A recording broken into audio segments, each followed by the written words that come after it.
Magandang umaga po sa inyo lahat. Ako po si Ras Aventura, nagbabahagi ng Torino Web News. Ito ang mga bagong pangyayari.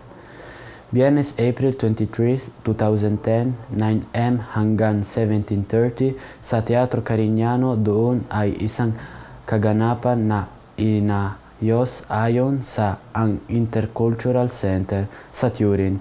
Pagpupulong ang aming mga karapatan at mga kultura ng iba. Para sa karagdagang impormasyon, www.comune.torino.it/intercultura. Nationalista Party, pangpuluhan kandidato Manny Villar sa Martes sinabi ang kanyang mga detractors at Pangulo Hasselblads ay dapat na humingi ng paumanhin sa sinabi na ang kanyang pamilya ay hindi bilang mahirap na bilang portrayed sa kanyang mga palastas sa TV.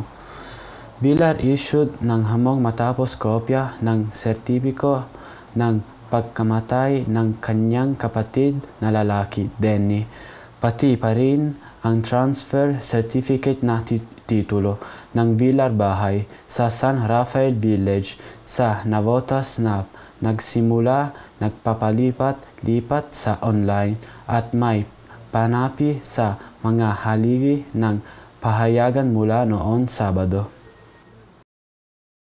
Buhay naman ang mga paliparan dahil sa dami ng mga dumadating at umalis na pasahero. Sa Ninoy Aquino International Airport, dagsa na ang mga taong bibiyahe sa probinsya para doong contain ang Semana Santa. Sa Bulkan, 3 mga tao, kabilang ang isang babae, ay nakaset sa krus sa Biyernes Santo dito. Mga opisyal ng turismo at organizer sinabi kahapon. Ang taungang pagkapako sa cruise rights mananatiling bukas para sa mga dayuhan. Isang tao pagkatapos ng Australia komedyante sa TV ng Jewish pagpanog mispresented kanyang sarili para sa pagkapako sa cruise.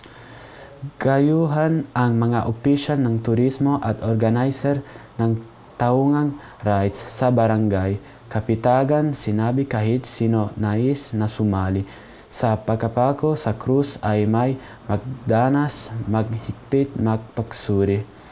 Negosyante Alexi Buhoy Dioniso, 32 at isang palaisdahan operator nagsimula siya sumali sa rights sa pagkapako sa cruise 16. Planado ng outing marami nating kapamilya na yon summer, pero pinag-ingat ng Department of Health ang publiko lalo na yung pupunta sa swimming pool. May ilang sakit kasi nang posibleng makuha dun. Salamat sa pagbisita ng Torino Web News. Hanggang susunod po linggo.